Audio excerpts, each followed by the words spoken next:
नमस्कार, एक बार फिर आप सभी का स्वागत करता हूं।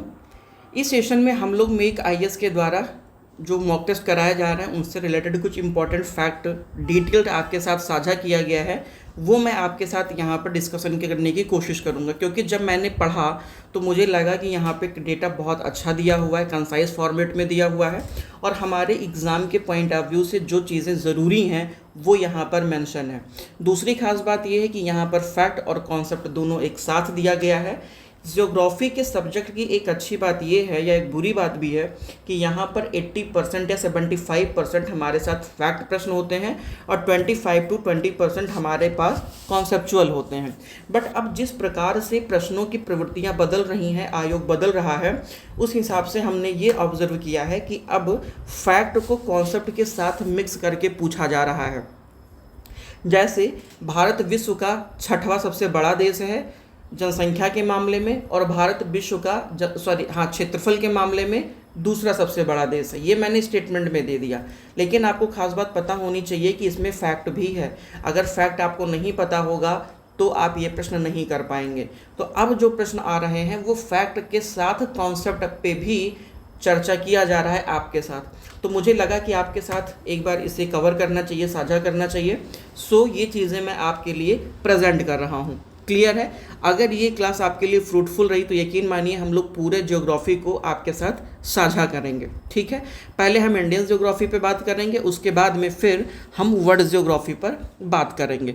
तो चलिए बिना देरी के हम लोग अपने सेशन को स्टार्ट करते हैं। भारत के बारे में ये बताया गया है कि भारत की स्थिति कैसी है। क्लियर? तो भारत एशिया महाद्वीप में स्थित एक दक्षिण एशियाई देश है। आपको कितनी चीज़ें पता चली हैं? तो आपको एक चीज़ पता चला कि भारत दक्षिण एशियाई देश है और कहाँ पर स्थित है, किस महाद्वीप में? एशिया महाद्वीप में स्थित है। क्लियर? इसकी आकृति कैसी है? तो इसकी आकृति चतुष्कोणीय आकृति है। इतनी चीज़ें हमें पता चल गई। अब वहीं पर मैं अगर भारत की स्थिति की बात करता हूँ तो भारत की स्थिति कैसी है? इसका अक्षांशीय विस्तार के दृष्टिकोण से ये उत्तरी गोलार्ध में है। मतलब अगर हम अक्षांशीय दृष्टिकोण से बात करेंगे तो उत्तरी गोलार्ध है, लेकिन अगर वहीं मैं देशांतरीय विस्तार की बात करूंगा तो भारत पूर्वी गोलार्ध में है। ये कैसे है समझिएगा। मान लीजिए कि ये हमारा है विषुवत रेखा। ठीक है, ये क्या है? ये हमारा विषुवत रेखा है, 0 डिग्री है, और ये हमारा भी 0 डिग्री है। क्लियर? ये भी हमारा 0 डिग्री है। भारत की स्थिति कहाँ पर है? तो भारत की स्थिति कुछ हमें इस तरीके से यहाँ देखने को मिलती है। जो इसका लास्ट वाला पॉइंट है भारत की स्थिति, ये क्या है? लगभग ये 6.5 डिग्री के उत्तरी अक्षांश के आसपास है। क्यों? क्योंकि भूमध्य रेखा के ऊपर जब हम चलते हैं तो ये हमारा कटबंधीय कहलाता है, मीनी अक्षांशीय रेखा कहलाती है, और जैसे जैसे हम पैरेलल चलते हैं, इस साइड में चलते हैं, तो ये हमारी देशांतरीय रेखा कहलाती है। क्लियर है? तो भारत का जो अक्षांशीय विस्तार है वो 6.5 डिग्री, या मैं शुद्ध बात करूं तो 6 डिग्री 45 सेकंड से लेकर के और कहां तक है? 37 डिग्री 6 सेकंड तक है। तो ये हमारा अक्षांशीय विस्तार है कि हम किस अक्षांश में आ रहे हैं, हम उत्तरी गोलार्ध में आ रहे हैं। ये बात आप याद रखिएगा। वहीं पर अगर मैं देशांतरीय विस्तार की बात करूँ तो चूँकि हमारे लिए ये क्या पड़ जाता है, ये हमारे लिए ईस्ट है और ये हमारे लिए वेस्ट है, और ये नॉर्थ, ये साउथ पोल है हमारे लिए, और ये हमारे लिए नॉर्थ पोल है। लेकिन अब भारत की स्थिति कैसी है? भारत की स्थिति अगर हम यहाँ से देखेंगे तो उत्तर में है, और अगर हम यहाँ से देखेंगे तो ये दक्षिण में। क्यों? क्योंकि ये हमारी अक्षांशीय रेखा है और ये हमारी देशांतरीय रेखा है। तो भारत की स्थिति कैसी होगी? भारत की स्थिति हो जाएगी उत्तर और पूर्व, क्योंकि ये कैसा है? पूर्व है। मतलब उत्तर और पूर्व के बीच में भारत की स्थिति है। तो अक्षांशीय विस्तार हमारा कितना है? उत्तरी गोलार्ध में है, और देशांतरीय विस्तार हमारा पूर्वी गोलार्ध में है। क्लियर हो गया? आगे बढ़ते हैं। अगला पॉइंट हमारा है कि भारत विश्व में क्षेत्रफल की दृष्टि से, अब हम क्षेत्रफल की दृष्टि से बात कर रहे हैं, तो क्षेत्रफल की दृष्टि से भारत विश्व का 7वां सबसे बड़ा देश है। एक चीज़ और याद रखिएगा, यहाँ पे सबसे इम्पॉर्टेंट है कि उससे बड़े कौन कौन है? रशिया है, कनाडा है, अमेरिका है, चीन है, ब्राज़ील है, ऑस्ट्रेलिया है, के बाद में भारत आता है, और भारत के बाद में कौन सा एक देश आता है वो आप कमेंट करिएगा। तो हमसे पहले कितने बड़े राज्य हैं? 6 बड़े राज्य हैं, रशिया, कनाडा, अमेरिका, चीन, ब्राज़ील और ऑस्ट्रेलिया। क्लियर? वर्तमान की अगर मैं बात करूं तो वर्तमान में भारत में 28 राज्य और 8 केंद्र शासित प्रदेश हैं। क्लियर है? अगर मैं केंद्र शासित प्रदेशों की बात करूं तो पहले जम्मू और कश्मीर भी या लद्दाख वाला रीजन भी भारत का एक राज्य हिस्सा था, लेकिन रिसेंटली आप देखेंगे कि हमने संविधान संशोधन के माध्यम से राज्य का दर्जा हटाते हुए इसे क्या बना दिया, एक यूटी बना दिया। तो उस हिसाब से आप देखेंगे तो राज्यों की संख्या एक कम हो जाती है और केंद्र शासित प्रदेशों की संख्याएं दो बढ़ जाती हैं। क्लियर है? दो नए केंद्र शासित प्रदेश कौन से बढ़ते हैं? एक हमारा जम्मू और कश्मीर बढ़ता है, दूसरा लद्दाख बढ़ जाता है। क्लियर? आगे बढ़ रहे हैं। नवीनतम केंद्र शासित प्रदेशों में दादरा नागर हवेली एवं दमन दीव हैं, नवीनतम है, याद रखिएगा। ठीक है, और इनका संसार का कुल क्षेत्रफल स्थलीय भाग कितना है? 4.2 के आसपास है। भारत का संपूर्ण विश्व की 17% जनसंख्या निवास करती है। मतलब अगर पूरे विश्व में 100 लोग हैं तो उन 100 लोगों में भारत में 17.5% लोग निवास करते हैं। भारत की मुख्य भूमि का विस्तार दक्षिण तक, उत्तर से दक्षिण तक 3214 किलोमीटर और पूरब से पश्चिम 2933 किलोमीटर है। 2011 की जनगणना के अकॉर्डिंग गांव की संख्या ये है, जो हमारे लिए रेलेवेंट नहीं है। ये क्या कहना चाहते हैं? तो मान के चलिए कि जैसे ये भारत है हमारा, क्या है? ये भारत है। ठीक, अब ये है हमारा जम्मू कश्मीर। ठीक, ये है जम्मू कश्मीर, ये है अरुणाचल प्रदेश और ये है हमारा गुजरात। तो जम्मू कश्मीर से लेकर के और साउथ तक अगर आप ढंग से थोड़ा सा देखेंगे तो ये हमारा कितना डिस्टेंस है? ये डिस्टेंस हमारा है 3214 किलोमीटर। वहीं पे अगर मैं पूरब से पश्चिम विस्तार की बात करूं तो ये है 2933 किलोमीटर। ये बताने की कोशिश किया जा रहा है। तो पहले वाले पॉइंट में हमने भारत की स्थिति के बारे में जान लिया है। अब बढ़ते हैं अपने दूसरे पॉइंट पे। ठीक है, अगर मैं दूसरे पॉइंट की आपसे बात करता हूं तो संपूर्ण भारत का अक्षांशीय विस्तार, जो मैंने अभी जस्ट ऊपर बताया, अक्षांशीय विस्तार कितना है? 6.5 डिग्री से लेकर के और 37.5 डिग्री उत्तरी अक्षांश के मध्य में देखने को मिलता है। कहने का सेंस ये है कि भारत का जो अक्षांशीय विस्तार है वो 6 डिग्री 45 सेकंड से लेकर के और 37 डिग्री 6 सेकंड के आसपास हमें देखने को मिलता है। ये कैसा है? उत्तरी अक्षांश है। वहीं पर अगर मैं उष्णकटिबंधीय, ये हो क्या रहा है भाई, पेन क्यों प्रॉपर काम नहीं कर रहा है आज? 1 सेकेंड। ठीक है, ये कैसा है? ये हमारा उत्तरी अक्षांश के बारे में बात कर रहे हैं। जबकि आप कटिबंधीय क्षेत्रों की बात करेंगे तो भारत में 23.5 डिग्री उत्तरी एवं दक्षिणी अक्षांशों के मध्य से गुजरता है और यही 23.5 डिग्री हमारी कर्क रेखा कहलाती है। भारत का जो विस्तार है ये उष्ण और उपोष्ण दोनों कटिबंधों में पाया जाता है। क्लियर हो गया? अब मैं अगर भारत के मुख्य भूमि के विस्तार की बात करता हूं तो जो हमारा उत्तर पूर्वी गोलार्ध है ये 8 डिग्री 4 सेकंड से लेकर के उत्तर से लेकर के और 37 डिग्री 6 सेकंड उत्तरी अक्षांश की। ये एक बात याद रखिएगा, मैं इस समय मुख्य भूमि की बात कर रहा हूँ, मैं पूरे संपूर्ण भारत की बात नहीं कर रहा हूँ। वहीं पर अगर मैं अक्षांशों की बात किया तो ये हमारा 37.5 डिग्री तक है।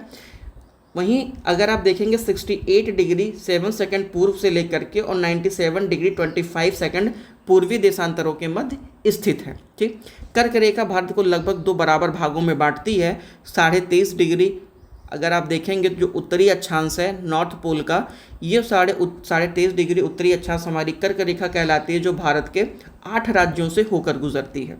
ठीक है, 23.5 डिग्री उत्तरी अक्षांश। ठीक, विषुवत रेखा, भूपृष्ठों पर विषुवत रेखा उत्तर या दक्षिण दिशा में स्थित किसी भी बिंदु को पृथ्वी के केंद्र से मापी गई एक कोणीय दूरी है, जिसे हम क्या बोलते हैं? अक्षांश। कहने का सेंस ये है कि पृथ्वी की केंद्र से मापी जाने वाली कोणीय दूरी को हम अक्षांश कहते हैं। अक्षांश एक काल्पनिक रेखा है जो पृथ्वी के चारों ओर पूरब से पश्चिम दिशा में विषुवत रेखा के समानांतर खींची जाती है। क्लियर है? अक्षांशों में अगर आप देखेंगे तो मिनट एवं सेकंडों में दर्शाया जाता है। जैसे कि पृथ्वी के 2 बराबर भागों में बांटने वाले को हम 0 डिग्री अक्षांश कहते हैं, जिसे भूमध्य रेखा के नाम से भी जाना जाता है या विषुवत रेखा के विषुवत वृत्त भी कहते हैं, जो पूरी पृथ्वी को 2 बराबर भागों में बांटता है। उत्तरी भाग को हम उत्तरी गोलार्ध कहते हैं और दक्षिणी भाग को हम दक्षिणी गोलार्ध कहते हैं। क्लियर हो गया? आगे बढ़ते हैं। यदि अक्षांश रेखाएं 1 डिग्री अंतराल पर खींची जाएं, याद रखिएगा खींची जाती हैं, तो उत्तरी गोलार्ध में 89 अक्षांश रेखाएं होंगी और दक्षिण में भी, दक्षिणी गोलार्ध यानी साउथ पोल में भी 89 अक्षांश रेखाएं होंगी। इस प्रकार, ये बहुत इंपॉर्टेंट फैक्ट है, इस प्रकार पूरे विषुवत वृत्त पर को लेकर के अक्षांश रेखाओं की कुल संख्या कितनी है? 179 है। कहने का सेंस है 89 प्लस 1 होगी। ये बात आप याद रखिएगा। किन्हीं 2 समानांतर अक्षांश रेखाओं के बीच दूरी कितनी है? 111 किलोमीटर है। क्लियर है। मतलब अगर दो अक्षांशों के बीच की दूरी पूछी जाए तो कितनी है, 111 किलोमीटर है। अगले पॉइंट पे हम लोग चल रहे हैं। उत्तरी ध्रुव एवं दक्षिणी ध्रुव को मिलाने वाली काल्पनिक रेखा जो पृथ्वी को दो बराबर भागों में बांटती है उसे ग्रीनविच मीन टाइम या फिर हम क्या बोलते हैं, प्रधान यामोत्तर रेखा कहा जाता है। क्लियर है। यह लंदन के ग्रीनविच शहर से गुजरती है जो कि 0 डिग्री देशांतर भी कहा जाता है या 0 डिग्री देशांतर कहलाती है। क्लियर हो गया। तो 0 डिग्री देशांतर क्या है, आपकी ग्रीनविच मेन टाइम है, एक काल्पनिक रेखा है जो पृथ्वी को दो बराबर अक्षांशों में नहीं देशांतरी भागों में बांटने का कार्य करता है। प्रधान यामोत्तर पूरब एवं पश्चिम में उत्तरी ध्रुव एवं दक्षिणी ध्रुव को मिलाने वाली एक काल्पनिक रेखाओं का देशांतर रेखाएं कहलाती हैं। देशांतर रेखाएं समानांतर नहीं होती हैं। ध्रुवों से विषुवत रेखा की ओर बढ़ने पर देशांतर रेखाओं के मध्य की दूरी बढ़ती है। ये बहुत इंपॉर्टेंट फैक्ट है, याद रखिएगा। मैं दो चीज़ लिख रहा हूँ, अक्षांश रेखाएं, अक्षांश ये समानांतर होती हैं लेकिन देशांतर रेखाएं समानांतर नहीं होती। ये नहीं होते क्यों? क्योंकि देशांतर रेखाएं 0 डिग्री पर या भूमध्य रेखा पर सबसे ज़्यादा स्पेस होता है और ध्रुवों पर ये एक दूसरे को क्रॉस करती हैं। ठीक है। विषुवत रेखा पर देशांतर रेखाओं के बीच की दूरी 111.33 किलोमीटर होता है और जैसे जैसे आप विषुवत रेखा से उत्तरी या दक्षिणी ध्रुव की ओर बढ़ते हैं, दो देशांतर रेखाओं के बीच की आपस में दूरियां कम होने लगती हैं। ठीक है। अगले पॉइंट पे, विषुवत रेखा के उत्तर में 23.5 डिग्री उत्तरी अक्षांश को कर्क रेखा के नाम से जाना जाता है। कर्क रेखा लगभग भारत को दो बराबर भागों में बांटती है या बीच से गुजरती है। कर्क रेखा भारत के कुल 8 राज्यों से होकर के गुजरती है या 8 राज्यों को क्रॉस करती है, जिसमें आप देखेंगे कि कौन कौन से राज्य शामिल हैं। गुजरात, राजस्थान, मध्य प्रदेश, छत्तीसगढ़, झारखंड, पश्चिम बंगाल, त्रिपुरा और मिजोरम शामिल है। याद रखिएगा कि इसमें ना उत्तर प्रदेश शामिल है और ना ही नागालैंड शामिल है और ना ही अन्य 7 सिस्टर्स शामिल हैं। क्लियर हो गया। अगले पॉइंट पे हम लोग चल रहे हैं। भारत का जो प्रमाणिक माध्याम रेखा यानी जो हमारा मेन टाइम है, भारत का मानक समय है, वो 82.5 डिग्री पूर्वी देशांतर से हो करके गुजरता है। तो हमने ऊपर क्या देखा कि भारत में जो हमारा कर्क रेखा है वो 23.5 डिग्री उत्तरी अक्षांश से होकर के गुजरता है, जो भारत के 8 राज्यों को क्रॉस करता है। उन 8 राज्यों में गुजरात, राजस्थान, मध्य प्रदेश, छत्तीसगढ़, झारखंड, पश्चिम बंगाल, त्रिपुरा और मिजोरम है। ये 8 राज्य कर्क रेखा से होती हैं जो कि अक्षांश में हमारी स्थिति अक्षांश से निकलती हैं। क्लियर। अब हम देशांतर की बात कर रहे हैं। तो जो हमारा देशांतर है वो भारत को भी दो बराबर भागों में बांटता है, पूरब और पश्चिम दोनों। जो पूर्वी हमारा बिंदु है और पश्चिमी बिंदु है, इन दोनों के बीच में कितने घंटे का समय अंतराल है? 2 घंटे का समय अंतराल है। और जो हमारा मानक समय रेखा वो 82.5 डिग्री पूर्वी देशांतर से होकर के गुजरता है। ये कहाँ से गुजरता है?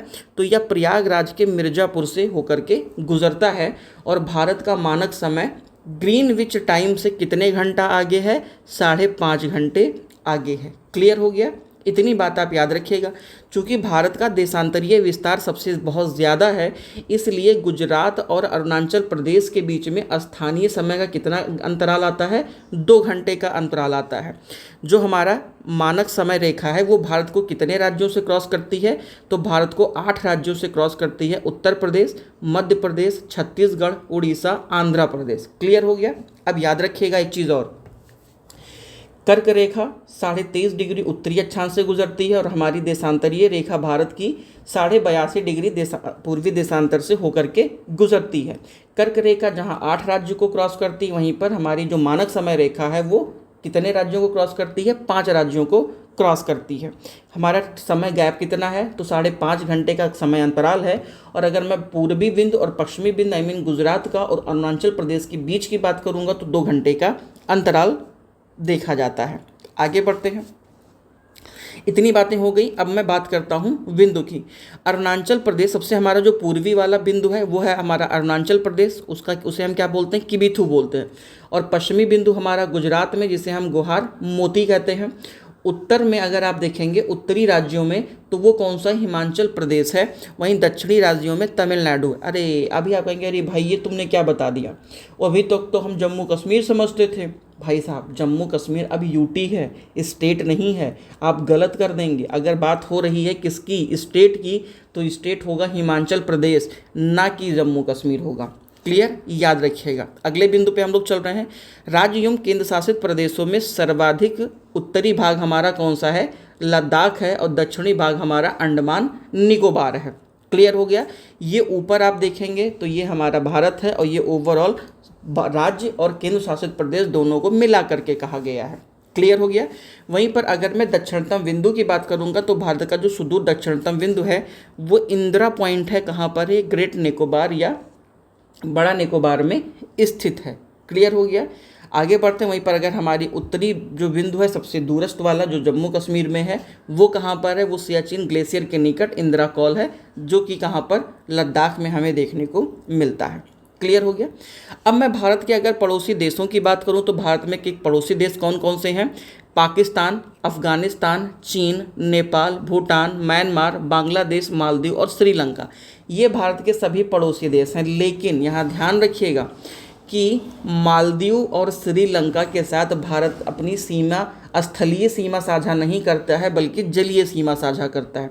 हम कितने देशों के साथ अपनी स्थलीय सीमा साझा करते हैं, तो एक है हमारा पाकिस्तान, दूसरा है अफगानिस्तान, चीन है, नेपाल, भूटान और म्यांमार, बांग्लादेश। ये वो देश हैं जिनके साथ हम अपनी स्थलीय सीमा साझा करते हैं। मालदीव और श्रीलंका के साथ हम अपनी जलीय सीमा साझा करते हैं। सो ओवरऑल भारत कितने देशों के साथ अपने सीमा साझा करता है, स्थल और जल को मिला करके, तो 7 आपके स्थलीय सीमा और 2 आपकी जलीय सीमा, तो कुल मिलाकर के भारत 9 देशों को स्पर्श करता है। क्लियर हो गया। स्थलीय मैंने ऊपर आपको बता दिया। अब भारत की अगर मैं भूसीमा की बात करूं तो 15,106.7 किलोमीटर। वहीं अगर मैं द्वीपीय क्षेत्रीय की विस्तार की बात करूं, तटरेखा की बात करूं, तो वो 7,516.6 किलोमीटर है। यहाँ एक बहुत इंपॉर्टेंट चीज़ें हमें जानने को मिलती हैं कि भारत अपना सबसे ज़्यादा सीमा किसके साथ साझा करता है।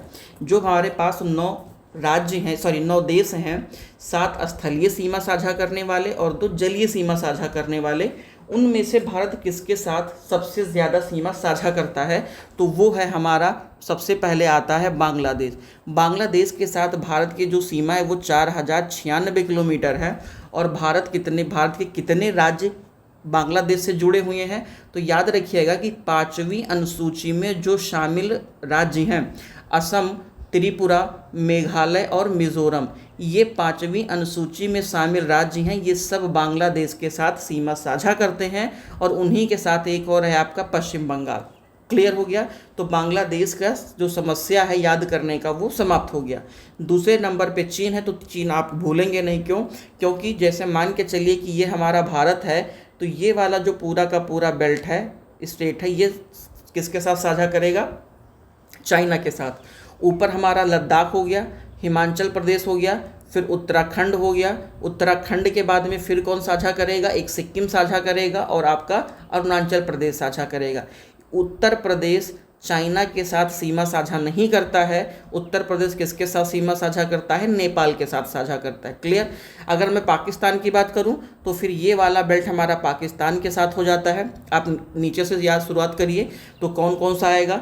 नीचे से हमारा एक तो गुजरात आएगा, राजस्थान आ जाएगा, पंजाब आ जाएगा, उसके बाद में जम्मू कश्मीर और जस्ट ऊपर काराकोरम वाला आप देखेंगे तो लद्दाख आ जाएगा। ये किसके साथ साझा कर रहे हैं, पाकिस्तान के साथ साझा कर रहे हैं। नेपाल के साथ की मैं बात करूं तो नेपाल के साथ हम उत्तराखंड, उत्तर प्रदेश, बिहार, पश्चिम बंगाल और सिक्किम, ये 5 राज्य नेपाल के साथ अपनी सीमाएं साझा करते हैं। म्यांमार के साथ तो ये वाला जो हमारा बेल्ट होगा, म्यांमार के साथ जो उत्तर और पूर्वी वाला हमारा रीजन है, या फिर यूं कहूँ जो पूर्वी रीजन है हमारा, वो म्यांमार के साथ सीमा साझा करता है, जिसमें आपका अरुणाचल प्रदेश सबसे ऊपर आता है। फिर नागालैंड, मणिपुर और मिजोरम, ये 4 स्टेट आपका म्यांमार के साथ सीमा साझा करते हैं। भूटान के साथ कौन कौन करेगा, तो सिक्किम है, पश्चिम बंगाल है, असम और अरुणाचल प्रदेश। और अफगानिस्तान के साथ सिर्फ और सिर्फ हमारा लद्दाख वाला जो क्षेत्र है, पाक ऑक्युपाइड कश्मीर, पाक वाला रीजन है, वो अफगानिस्तान के साथ सीमा साझा करते हैं। क्लियर हो गया। ये मैंने आपको एक चीज़ और बता दूं यहीं पे कि भारत बांग्लादेश के साथ में अपनी सबसे लंबी सीमा साझा करता है, वहीं पर म्यांमार के साथ अपनी सबसे, मतलब एक तरीके से देखेंगे अरुणाचल प्रदेश राज्य सबसे ज़्यादा सीमा साझा करता है। क्लियर हो गया। तो पश्चिम बंगाल बांग्लादेश के साथ सबसे ज़्यादा सीमा और म्यांमार के साथ अरुणाचल प्रदेश सबसे ज़्यादा सीमा साझा करता है। इतनी बातें क्लियर हो गई। तो अभी तक हम लोगों ने क्या देखा, एक बार मैं आपको रिकॉल करा दे रहा हूँ। पहले बात हमने ये देखा कि भारत की स्थिति क्या है। दूसरा हमने ये देखा कि अगर भारत की स्थिति है तो भारत में अक्षांश का और देशांतर रेखा का विस्तार किस तरीके से है। तीसरे में हमने ये देखा कि भारत का अक्षांशीय रेखा और जो हमारी, एक मिनट, मानक समय और कर्क रेखा, इन दोनों के बारे में स्थिति कैसी है वो हमने देख लिया। फिर हमने अपने मानक समय के बारे में देख लिया। फिर हमने ये देखा कि भारत का जो महत्वपूर्ण बिंदु है वो कौन कौन से हैं, पूर्वी, पश्चिमी, उत्तरी और दक्षिणी बिंदु। फिर हमने अगले बार में देखा कि भारत के जो तटवर्ती देश हैं वो कौन कौन से देश हैं। उसके बाद में फिर अब हम बढ़ रहे हैं कि जो हम देश हैं उन देशों के साथ में जो हम अपनी सीमाएं साझा कर रहे हैं उनका नाम क्या है। तो अगर मैं भारत और पाकिस्तान की बात करूं तो भारत और पाकिस्तान के बीच की जो सीमा है वो क्या कहलाती है, वो रेड क्लिफ कहलाती है। भारत और पाकिस्तान के बीच की सीमा रेड क्लिफ कहलाती है, जो 1947 में आरोपित किया गया या फिर अध्यारोपित किया गया था। क्लियर है। तो पहला बात आप ये रखिएगा कि भारत और पाकिस्तान के बीच की सीमा क्या है, वो रेड क्लिफ सीमा है। दूसरा, भारत और चीन के बीच की सीमा क्या है, वो आपकी मैकमोहन सीमा है। 2 हो गए आपको। और मैकमोहन रेखा का निर्धारण 1914 में किया गया था। तो भारत और पाकिस्तान का 1947 और भारत और चाइना का 1914 में किया गया। क्लियर। वहीं पर अगर मैं भारत और अफगानिस्तान की बात करूं तो भारत और अफगानिस्तान के बीच की जो सीमा है वो क्या कहलाती है, वो डूरंड रेखा कहलाती है। और ये कब निर्धारण किया गया, तो 1893 में इसका निर्धारण कर दिया गया था। क्लियर हो गया। वहीं पर अगर मैं चौथी की बात करूं कि हमारा श्रीलंका के साथ हम कैसे साझा करते हैं, तो श्रीलंका चूंकि समुद्र पार करना पड़ता है, मतलब उसके साथ हम अपनी स्थलीय सीमा साझा नहीं करते, हम जलीय सीमा साझा करते हैं। तो ये कैसा साझा होता है, ये हमारा पाक जल संधि के माध्यम से या पाक जल डमरू मध्य के माध्यम से हम किसके साथ जुड़ते हैं, श्रीलंका के साथ जुड़ते हैं। और यह कहाँ पर, बंगाल की खाड़ी या बंगाल की खाड़ी को मन्नार की खाड़ी से भी जोड़ता है। क्लियर हो गया। इसका नाम रॉबर्ट पाक के नाम पर ही रखा गया था। वहीं पर अगर मैं भूटान के साथ बात करूं तो भूटान का सर्वाधिक सीमा किसके साथ लगता है, आसाम के साथ लगता है। इसके बाद में फिर हम अरुणाचल प्रदेश, पश्चिम बंगाल और सिक्किम के साथ भी साझा करते हैं। क्लियर हो गया। अब अगर मैं बात करूं कि भारत का जो निर्माण हुआ है प्राचीन काल से लेकर के किस प्रकार की चट्टानों से हुआ है, ठीक है, तो आपको पता होगा कि पहले हमारा माना जाता है कि पृथ्वी एक बहुत बड़ा विशाल पिंड था, फिर उसमें विस्फोट हुआ, विस्फोट होने के बाद में फिर छोटे छोटे टुकड़े बने, फिर उनमें विस्थापन हुआ, मतलब जो आप विस्थापन सिद्धांत देखते हैं वो हुआ, प्लेट टेक्टोनिक घटनाएं घटित हुई, हर एक प्लेस दूसरे जगह पे मूवमेंट किया और आज प्रेजेंट टाइम पे हमें देखने को मिलता है। जैसे आपने सुना होगा कि एक हमारा है गोंडवाना लैंड, एक है अंगारा लैंड, बीच में टेथिस सागर था और टेथिस सागर के मलबों से अन्य चीज़ों का भी निर्माण हुआ है। ये सारी चीज़ें हम अपने विश्व के भूगोल में देखेंगे। तो महाद्वीपीय अगर विस्थापन सिद्धांत की मैं बात करता हूं तो महाद्वीपीय विस्थापन सिद्धांत के अनुसार भारत जो है किसका हिस्सा है, भारत गोंडवाना लैंड का हिस्सा है। क्योंकि जब ये 2 बराबर भागों में बटा ऐसे, तो ये गोंडवाना लैंड हुआ और फिर ये हमारा अंगारा लैंड हुआ और बीच वाला हमारा टेथिस सागर बना। क्लियर है। गोंडवाना लैंड में जितने भी उत्तरी गोलार्ध के आप मेनली देश देख रहे हैं वो सब गोंडवाना लैंड के हिस्से हैं, जैसे उत्तरी अमेरिका, अफ्रीका, अंटार्कटिका, ऑस्ट्रेलिया, साथ ही में भारत भी का एक हिस्सा गोंडवाना लैंड से हमें देखने को मिलता है। गोंडवाना लैंड आप अगर थोड़ा सा देखेंगे तो इसमें से जो पिंड वो उत्तर की ओर इनका विस्थापन हुआ है और मुख्यतः इन्हें 4 प्रादेशिक देशों में विभाजित किया गया है। भारत को का जो प्राकृतिक प्रदेश है उन्हें 4 प्राकृतिक प्रदेशों में विभाजित किया गया, जिसमें से कौन कौन आते हैं, एक हमारा उत्तरीय पर्वतीय क्षेत्र है, दूसरा हमारा विशाल मैदान है, तीसरा प्रायद्वीपीय पठार और चौथा हमारा तटीय द्वीपीय भाग है। लेकिन वहीं पर अगर हम एनसीईआरटी की बात करते हैं तो एनसीईआरटी ने इन्हें 6 भागों में बांटा है। उत्तर एवं पूर्वोत्तर हमारा जो पर्वत क्षेत्र है, उत्तर भारत का मैदान, स्थलीय मरुस्थल जो हमारा गुजरात वाले रीजन में है, फिर प्रायद्वीपीय पठार, तटीय मैदान और फिर द्वीप समूह। ये एनसीईआरटी के द्वारा क्लासिफिकेशन इनका किया गया है। अब मैं थोड़ा सा चट्टानों की बात कर लेता हूँ कि कौन कौन सी चट्टानें हमें देखने को मिलती हैं। तो जो सबसे प्राचीनतम चट्टान है वो कौन सी है? धारवाड़ क्रम की चट्टान है। और इनका निर्माण कब हुआ है? तो ये आर्कियन क्रम की चट्टानें हैं, याद रखिएगा। और आर्कियन क्रम की चट्टानों के रूपांतरण के अथवा अभ्रंशन के परिणाम स्वरूप धारवाड़ क्रम की चट्टानों का निर्माण हुआ है। ये जो धारवाड़ क्रम की चट्टानें हैं ये सबसे ज़्यादा फेमस हैं अपनी धात्विक खनिजों के लिए। यहाँ पे धात्विक खनिज बहुत ज़्यादा हैं, जैसे कि सोना, लोहा, मैग्नीशियम, अब्रक, कोबाल्ट, क्रोमियम, जस्ता, टंगस्टन, सीसा आदि सब ये खनिज वाले जो एलिमेंट्स हैं वो कहाँ पर हैं? वो धारवाड़ क्रम की चट्टानों में हैं। सबसे खास बात है कि धारवाड़ क्रम की चट्टानें जब टूटी हैं तो उसके जस्ट बाद में उनसे क्या बना है? कुडप्पा क्रम की चट्टानें बनी है। तो पहले है धारवाड़, धारवाड़ से बना है कुडप्पा।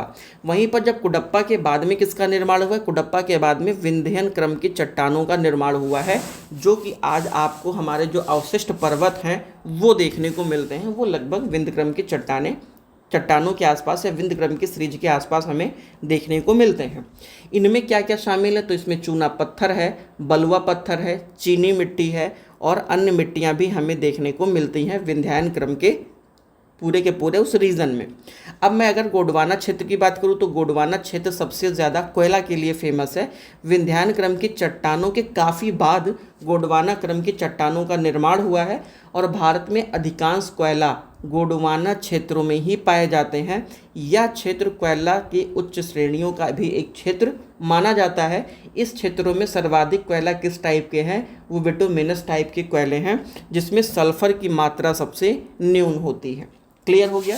तो इससे आप याद रखिएगा कि सबसे पहले धारवाड़ है, कुडप्पा, विंध्यन, फिर गोंडवाना है। धारवाड़ क्रम की चट्टानों का निर्माण आर्कियन सीरीज में हुआ है, जो कि उनके रूपांतरण एवं भ्रंशन के परिणाम स्वरूप हुआ है। इतना क्लियर हो गया? वहीं पर अगर मैं धारवाड़ क्रम की चट्टानों की बात करूं तो इसमें सबसे ज़्यादा धात्विक खनिजें पाई जाती हैं, धात्विक तत्व पाए जाते हैं। उसके जस्ट बाद में फिर कुडप्पा है, कुडप्पा के बाद में विंध्यायन है और विंध्यन के बाद में गोंडवाना है। गोंडवाना क्षेत्र किसके लिए फेमस है? वो कोयले के लिए फेमस है। क्लियर हो गया? अब यहीं पर मैं थोड़ा सा नदियों की बात करता हूँ। तो जो कुमायूं हिमालय वाला रीजन है, सतलज नदी, ये कहाँ पर? तो ये सतलज और काली नदियों के बीच में स्थित है, ये याद रखिए। जो आपका कुमायूं हिमालय सतलज और काली नदियों के बीच में स्थित है। आप सामान्यतः देखेंगे कि जो सिंध और सतलज है, सिंध और सतलज नदियों के बीच में ही हिमालय के भाग को हम पंजाब हिमालय, काली एवं तिस्ता नदियों के बीच में स्थित हिमालय भाग को हम नेपाल हिमालय के नाम से भी जानते हैं और साथ ही में तिस्ता और दिहांग नदियों के बीच हिमालय के भाग को हम आसाम हिमालय कहते हैं। क्लियर हो गया इतना? लघु हिमालय या फिर शिवालिक हिमालय तथा महान हिमालय के मध्य में स्थित है। मतलब जो आपका लघु हिमालय शिवालिक और महान हिमालयों के मध्य में स्थित है। हिमालय का अनुदैर्ध्य विभाजन उत्तर से दक्षिण की ओर किया गया है। तो जब उत्तर से हम दक्षिण में आते हैं तो सबसे पहले हमारा ट्रांस हिमालय है, फिर महान हिमालय है, फिर लघु हिमालय है और सबसे लास्ट में शिवालिक हिमालय है। क्लियर हो गया? वहीं पर अगर हम दक्षिण से और उत्तर की ओर बढ़ते हैं तो पर्वत श्रेणी में कौन कौन सा आता है? पीर पंजाल, जास्कर, लद्दाख और काराकोरम। वहीं पर अगर आप देखेंगे तो सबसे पहले काराकोरम है, लद्दाख है, जास्कर और पीर पंजाल, ये जम्मू कश्मीर में 4 श्रेणी उत्तर से दक्षिण की ओर मिलते हैं। वहीं पर पीर पंजाल पर्वत श्रेणी मध्य हिमालय के क्षेत्र में स्थित है, जबकि अन्य सभी आप देखेंगे कहाँ पर हैं? ये ट्रांस हिमालय में। क्यों? क्योंकि पीर पंजाल सबसे नीचे है। मतलब अगर उत्तर से दक्षिण की ओर आप चलेंगे तो सबसे पहले काराकोरम, लद्दाख, जास्कर और पीर पंजाल है, जिसमें से जास्कर, लद्दाख और काराकोरम ये आपके ट्रांस हिमालय का क्षेत्र है और पीर पंजाल किसका क्षेत्र है? तो पीर पंजाल आपका मध्य हिमालय के क्षेत्रों में आता है। क्लियर? वहीं पर अगर मैं पटकाई श्रेणी की बात करता हूँ तो पटकाई श्रेणी हिमालय श्रेणी में ही स्थित है, जिसका निर्माण टर्शियरी युग में हुआ है।